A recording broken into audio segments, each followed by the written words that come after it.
మరోసారి వార్తల్లోకెక్కిన Kamareddy MLA road విస్తరణ కోసం సొంత ఇంటిని కూల్చివేత.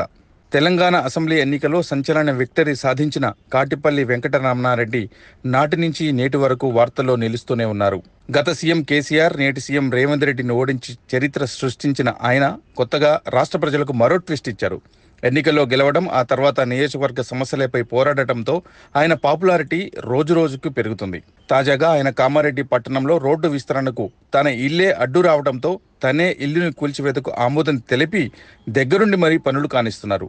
కామారెడ్డిలో పాత బస్టాండ్ నుంచి అడ్లూరు వరకు రోడ్డు విస్తరణకు ముందుకు సాగపోవడంతో ట్రాఫిక్ ఇబ్బందులు ఎక్కువయ్యాయి. ఈ ప్రాంతంలోనే ఎమ్మెల్యే కేవీఆర్, ప్రభుత్వ సలహాదారు షబ్బీర్ అలీ ఇల్లు, 2 సినిమా థియేటర్లు ఉన్నాయి. ఎమ్మెల్యే ఇంటి నుంచి పాత బస్టాండ్ వరకు రోడ్డు వెడల్పు కోసం అడ్డుగా ఉన్న నిర్మాణాలకు నోటీసులు ఇవ్వాలని అధికారులు నిర్ణయించారు. రోడ్డు నిర్మాణానికి ఇబ్బందులు ఎదురవుతుండటంతో సొంతంగా ఎమ్మెల్యే ముందుకు వచ్చి ఇంటి కూల్చివేత పనుల్లో పాల్గొన్నారు. 10 రోజుల క్రితమే ఇల్లు ఖాళీ చేసి క్యాంపు కార్యాలయానికి మారారు. 1000 గజాల ఇల్లును మున్సిపల్ అధికారులకు ఎమ్మెల్యే స్వాధీనపరిచారు. గత ఏడాది మాస్టర్ ప్లాన్లో భాగంగా రోడ్డు వెడల్పుపై అధికార పార్టీ నాయకులతో కేవీఆర్ మాటల యుద్ధానికి దిగారు.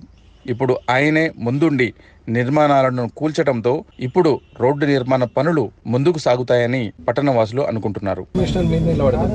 అన్న ఇంట్లో రాజకీయం లేదు. గోవర్ధన్ ఉండని, షబ్బీర్ ఉండని, రేవంత్ రెడ్డి ఉండని, కేసీఆర్ ఉండని, నేను ఊరుకోవడానికి కాదు.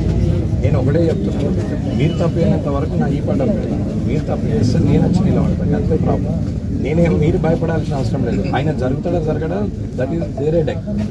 మనమేమంటున్నాము, రోడే అంటున్నాము. రోడ్ ఎక్కడి దాకా చేయాలో అంతవరకు చేస్తారు. 24 ఫీట్ చేస్తారు. పార్కింగ్ పర్మిషన్ ఇవ్వం. మీరు ఫస్ట్ అది నేర్చుకోండి. పార్కింగ్ ఎక్కడ చేసినా ఇమ్మీడియట్ పోలీస్ చెప్పి పెనాల్టీలు వేసి సీజ్ చేసే పనులలో ఉంటే అవుతారు. ఇప్పుడు నల్ల పొక్కలు గుడపాలి. ఎవరు కొడుతారు? మరి నేను గుడిపేది కాదు కదా. ఇప్పుడు నేను అక్కడి నుండి రమ్మంటే మిమ్మల్ని అడుగుతారు, ఎమ్మెల్యే గారిదేమో రోడ్లు ఉంటుంది, మేమేమో ఇది జరగాలన్నా అంటారు. ఇప్పుడు నేను తీసేసిన అనుకోండి, దాని ఐడియా ఏముంది? మీరు ఒక 10,000 ఎవరికైనా ఇచ్చి రాజేష్ గారికి ఒక 5,000 ఇవ్వమంటే ఇస్తాడు, కానీ రాజేష్ 5 ఇవ్వమంటే ఇస్తాడు. ఇది మనం చేస్తున్నాం. కాబట్టి భయం ఏం లేదు, భయపడాల్సిన అవసరం లేదు.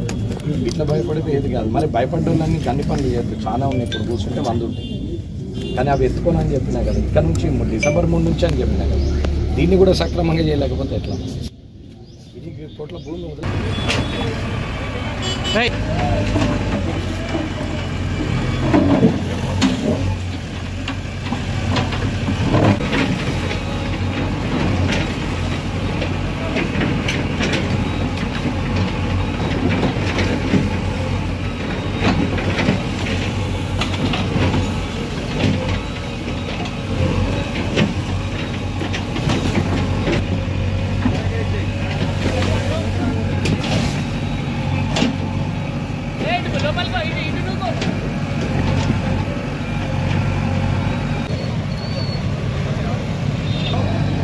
देखो भय बोले